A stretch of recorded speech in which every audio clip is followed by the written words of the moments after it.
स्वागत है आप सभी का आपके अपने यूट्यूब चैनल दक्षता अकेडमी पर। तो ज्योग्राफी सीरीज में हम मृदा के बारे में पढ़ रहे थे, जिसमें आज हमें पढ़ना है मृदा प्रच्छेदिका या सॉइल प्रोफाइल के बारे में। तो चलिए स्टार्ट करते हैं।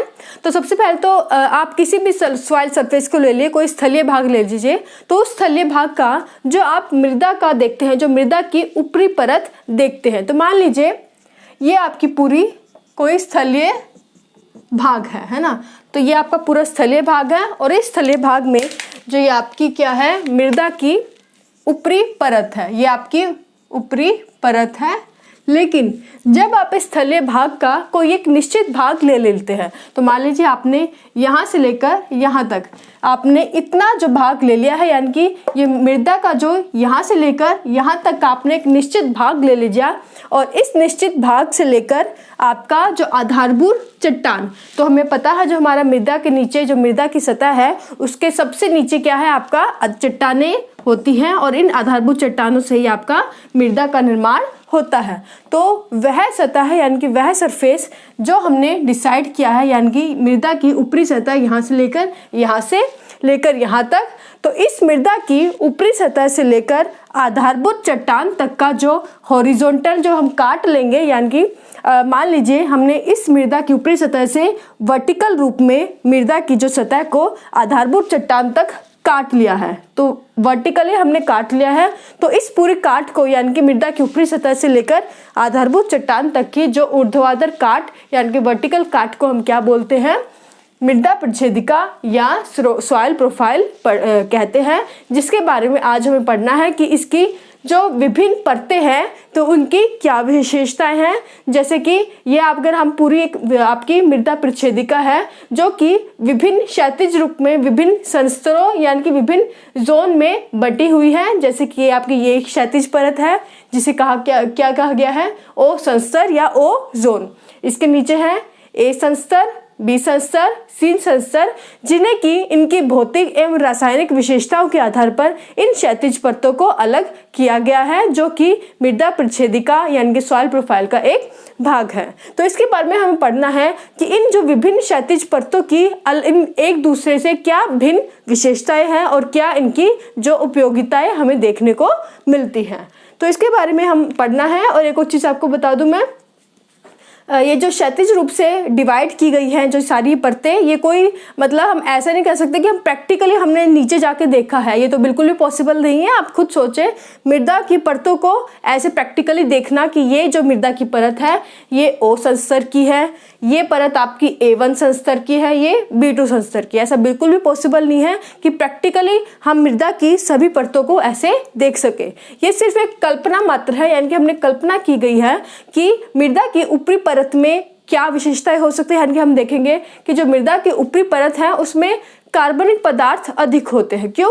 क्योंकि ऊपरी परत में जहाँ आपके पेड़ पौधे सब होते हैं, उनके जो पत्ते हैं आपके ऊपरी परत में गिरते हैं। उसके अलावा जो हम अपना शाक सब्जियाँ जो कूड़ा फेंक देते हैं वो भी मृदा की ऊपरी परत में ही डालते हैं। तो ये आपकी पान ढेर परत यानी कि जो आप लूज लीव्स जो होते हैं आपके यही होते हैं, पेड़ पौधे आपके मृदा की ऊपरी परत पर ही होते हैं। तो इसलिए जो सर्वाधिक कार्बनिक पदार्थ हैं वे कहाँ पाए जाएंगे, मृदा की ऊपरी परत में पाए जाएंगे। तो ये हमने फिक्स कर लिया। उसके बाद हमने देखेंगे कि A1 में क्या विशेषताएं होंगी।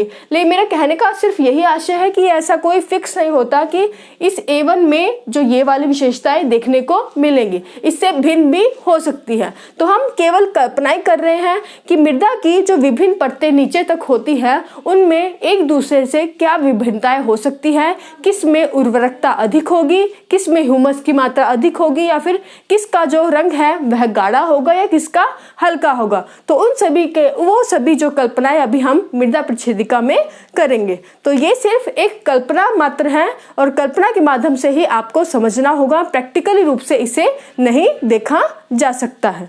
चलिए स्टार्ट करते हैं।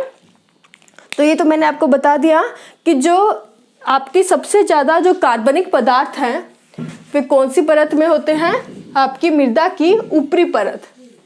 तो मृदा में उपस्थित जो आपकी ऊपरी परत है, यहाँ आपके सबसे ज़्यादा कार्बनिक पदार्थ होते हैं। जहाँ आपके पेड़ पौधों के पेड़ पत्तियाँ, लकड़ियाँ, हम जो शाक सब्जियाँ डालते हैं, ये सभी हम ऊपरी परत में ही डालते हैं। यानी कि जो ओजोन स्तर की जो ऊपरी परत यानी कि ओवन परत है, ये वाली, उसमें क्या है, सर्वाधिक आपके कार्बनिक पदार्थ होते हैं।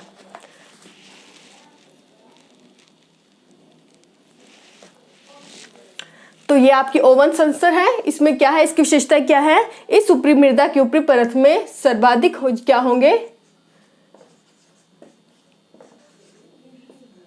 कार्बनिक पदार्थ मिलते हैं।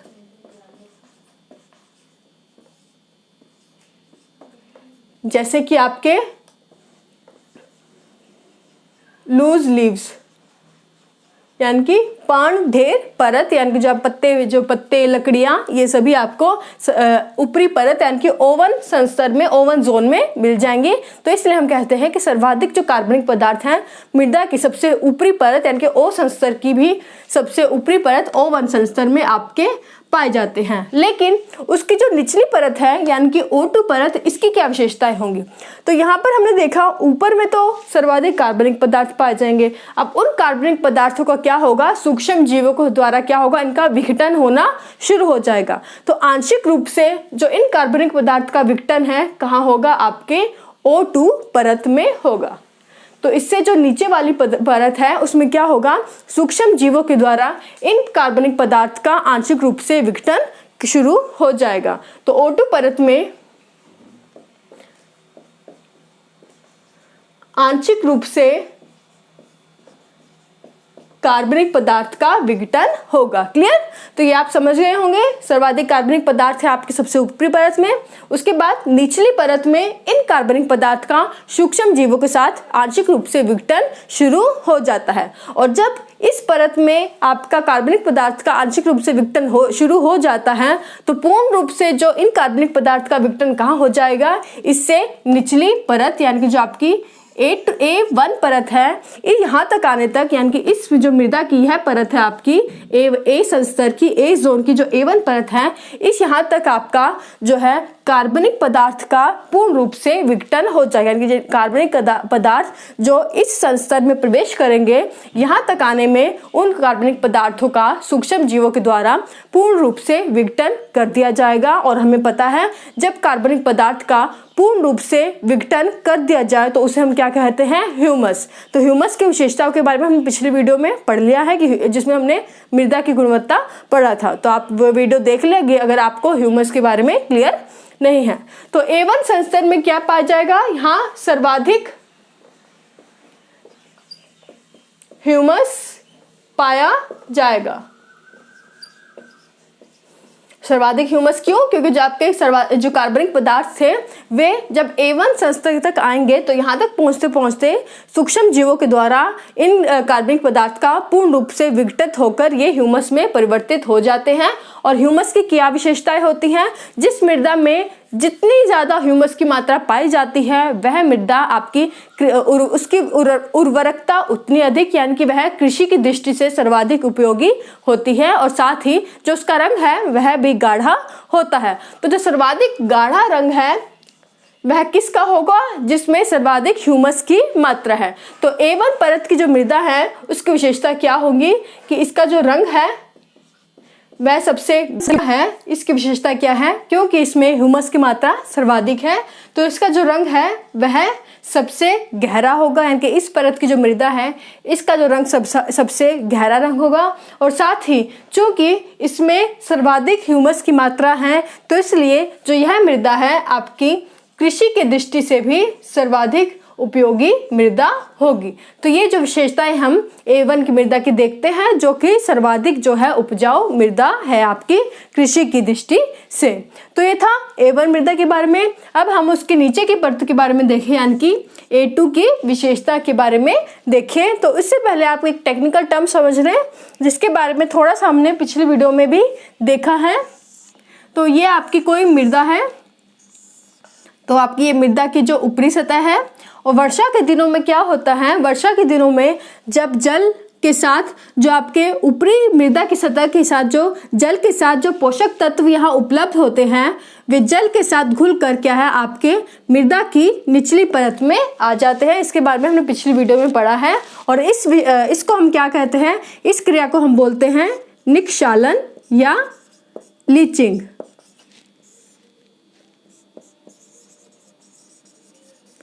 निक्षालन क्या है?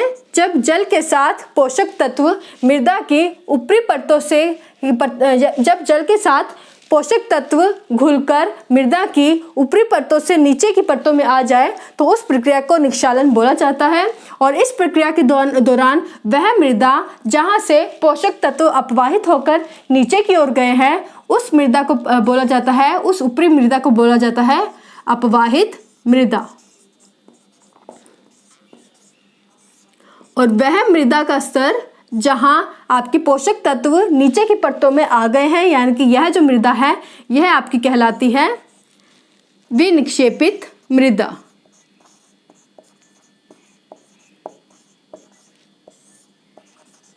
तो ये थोड़ा सा समझने की जरूरत थी A2 की विशेषता के बारे में समझने से पहले। तो ये आपका निक्षालन की प्रक्रिया से होता है।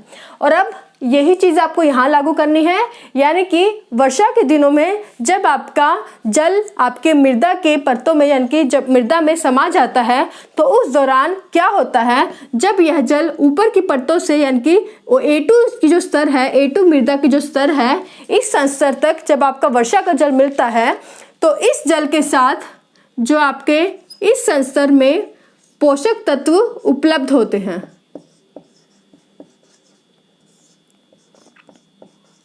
तो जब जल जो है आपका A2 संस्तर तक पहुंचेगा तो जल के साथ जो इस संस्तर की जो मृदा है उस संस्तर में जो पोषक तत्व उपलब्ध होते हैं वे जल के साथ घुलकर आपके कहाँ आ जाते हैं, नीचे की परतों में आ जाते हैं। यानी कि A2 से ये जो पोषक तत्व हैं जल के साथ B2 संस्तर तक आ जाते हैं, यानी कि जो B संस्तर है उसका जो B2 जो परत है उसमें ये जल के साथ पोषक तत्व इस मृदा तक आ जाते हैं। तो इससे क्या होगा, तो यह जो मृदा है A2 संस्तर की जो मृदा है यह क्या कहलाती है, अपवाहित मृदा। तो अपवाहित मृदा A2 संस्तर की जहां से पोषक तत्व जल के साथ B2 में प्रवेश कर गए हैं। तो इससे क्या होगा, आप खुद सोचिए, जब A2 से पोषक तत्व नीचे की परतों में चले जाते हैं उससे क्या होगा कि जब यहाँ पर इस संस्तर की जो मृदा है इसमें पोषक तत्वों का अभाव हो जाएगा, यानी कि यहाँ की जो मृदा है उसमें B2 की अपेक्षा उसका जो रंग भी हल्का होगा। क्यों? क्योंकि जो आपके पोषक तत्व यानी जो ह्यूमस थे, वे जो तत्व थे वे आपके B2 में प्रवेश कर गए। इसलिए चूंकि यहाँ अब आपके ह्यूमस की पोषक तत्वों की मात्रा A2 की अपेक्षा अधिक हो गई है, इसलिए B2 संस्तर की जो मृदा है उसमें A2 संस्तर की मृदा की अपेक्षा क्या होगा, इसमें जो मृदा का रंग है, यहाँ पर मृदा का रंग वह भी A2 से गाढ़ा होगा और साथ ही जो पोषक तत्वों की जो अधिकता है वह भी B2 में A2 की अपेक्षा अधिक है। तो B2 में ह्यूमस यहाँ प्रवेश कर गई हैं, तो पोषक तत्वों की यहाँ पर अधिकता के कारण B2 का रंग A2 से अधिक है और साथ ही यहाँ जो पोषक तत्व है वे भी A2 से जो है वे अधिक होंगे। लेकिन चाहे A2 से B2 की जो मृदा है उसका रंग एवं पोषक तत्व अधिक है, लेकिन फिर भी B2 की जो मृदा है उसमें A1 की अपेक्षा जो रंग है उसका B2 की जो मृदा का रंग होगा फिर भी A1 की मृदा के रंग से क्या होगा, हल्का होगा और इसमें जो पोषक तत्वों की मात्रा है वह भी A1 से कम ही होगी। क्यों? क्योंकि A1 में हमने देखा था, A1 में जो है आपका सर्वाधिक ह्यूमस की मात्रा है। तो सर्वाधिक चूंकि यहाँ पर ह्यूमस की मात्रा है इसलिए इस मृदा से जो नीचे की परतें चाहे उनमें कितना ही ऊपर से नीचे तक आपका पोषक तत्वों का जो अपवाहन हो जाए, लेकिन चूंकि यह आपका सबसे ऊपर है जहाँ का आपका इस मृदा से कोई अपवाहन यानी कि लीचिंग नहीं हुई है, लीचिंग जो है आपकी नीचे की परतों से हुई है। तो इसलिए यहाँ पर पोषक तत्व जो आपके ह्यूमस है वह निरंतर रूप से उपलब्ध है। इसलिए A1 की जो ह्यूमस की मात्रा चूंकि ज़्यादा है इसलिए जो है आपका A1 की जो मृदा है उसकी जो रंग मृदा का इस मृदा का रंग एवं पोषक तत्व दोनों की मात्रा B2 की मृदा से अधिक ही होगा। तो इसलिए ये एक फिक्स तत्व जो है, फिक्स जो आप कह सकते हैं एक निर्णायक बात कि A1 की जो मृदा है उसका किसी भी संस्तर की मृदा से उसका रंग एवं पोषक तत्वों की मात्रा वह अधिक ही रहेगी। और उसके बाद जो सर्वाधिक पोषक तत्व पाए जाएंगे वे पाए जाएंगे आपके B2 संस्तर की मृदा में। तो ये था A2 और B2 के बारे में, और A2 से B2 में आपके जो अपवाहित हो गई है मृदा। उसके बाद हम देखते हैं, उसके बाद A3, B1 और B3 जोन रह गए हैं। ये 3 स्तर रह गए हैं जिसके बारे में हमने अभी तक नहीं पढ़ा। तो ये जो आपके 3 स्तर हैं यानी कि A3, B1 और B3, इन संस्तरों की विशेषताएं हम देखें तो साइड में लिख लेते हैं। तो A3, B1 और B3, तो ये 3 स्तर हमारे अभी रह गए हैं। तो इन स्तरों की क्या विशेषताएं हैं? इन तीनों जो संस्तर हैं इन्हें हम क्या कहते हैं? संक्रमण संस्तर या ट्रांजिशनल जोन। क्यों? क्योंकि इन जो संस्तर है A3, B1 और B3, इन संस्तर की जो मृदा है उनमें 2 संस्तरों की मृदा की विशेषताएं देखने को मिलती है। जैसे कि A3 की जो मृदा है उसमें इस संस्तर की विशेषता तो देखने को मिलेगी ही, साथ में A2 की जो संस्तर की मृदा है इस मृदा की विशेषताएं भी हमें A3 में देखने को मिलेगी। यानी कि यहाँ पर संक्रमण हो चुका है मृदा का, यानी कि इस जो जोन है A3, B1 और B3 में, इन तीनों जोन में अपनी जो मृदा की विशेषताएं वे तो देखने को मिलती हैं, साथ ही दूसरी मृदा की विशेषताएं देखने को भी मिलती है। यानी कि ये जो है आपके संक्रमण संस्तर हैं जहां 2 स्तरों की, 2 मृदाओं की, 2 संस्तरों की जो मृदा है उनकी दोनों की ही विशेषताएं देखने को मिलती हैं, इसलिए इन्हें संक्रमण संस्तर कहते हैं। जैसे कि अगर हम B3 की बात करें तो B3 जो मृदा है वहां अभी अगर हम इससे नीचे की परत देखें जहां पर चट्टानों से मृदा का निर्माण अभी हो रहा है, तो यहाँ जो है इसकी विशेषताएं भी कुछ हमें B3 में देखने को मिलेगी, जहां हमें चट्टानों से आंशिक रूप से मृदा का निर्माण होता हुआ दिखेगा। तो एक तो इसकी ये विशेषता देखने को मिलेगी, साथ ही इसमें तो आंशिक हमें विशेषता ये देखने को मिलेगी कि जो जल और पोषक तत्व B2 में आ रहे थे वे आंशिक रूप से आपके B3 में भी प्रवेश कर जाएंगे। तो इस तरह दोनों ही जो विशेषताएं हैं आपको इस B3 में दिखेंगी। तो इसलिए इन्हें कहा गया है संक्रमण या ट्रांजिशनल जोन। तो ये था आपका A, B और O संस्तर की जो मृदा की विशेषताएं उनके बारे में।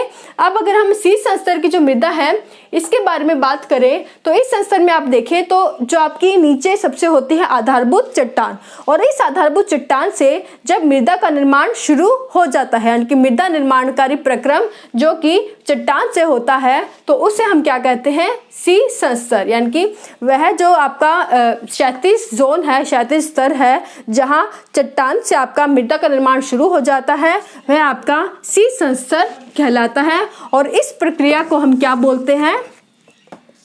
रेगोलिथ। क्लियर? और इसके बाद जो आधारभूत चट्टान और जिससे आपका मृदा का निर्माण कई परतों में ऊपर तक होता है, इस आधारभूत चट्टान को क्या बोला जाता है? पैड। और जब इस आधारभूत चट्टान यानी कि पैड से ही आपका मृदा का निर्माण होता है तो उसे हम क्या कहते हैं? तो जब मृदा का निर्माण इस पैड से होता है, इस आधारभूत चट्टान से होता है, तो इस मृदा के निर्माण के अध्ययन को यानी कि स्टडी ऑफ पैड क्या कहलाता है? आपका पैडोलॉजी। तो आपको अगर याद हो हमने फर्स्ट वीडियो में पढ़ा था कि मृदा के जो वैज्ञानिक अध्ययन को हम क्या बोलते हैं? पैडोलॉजी।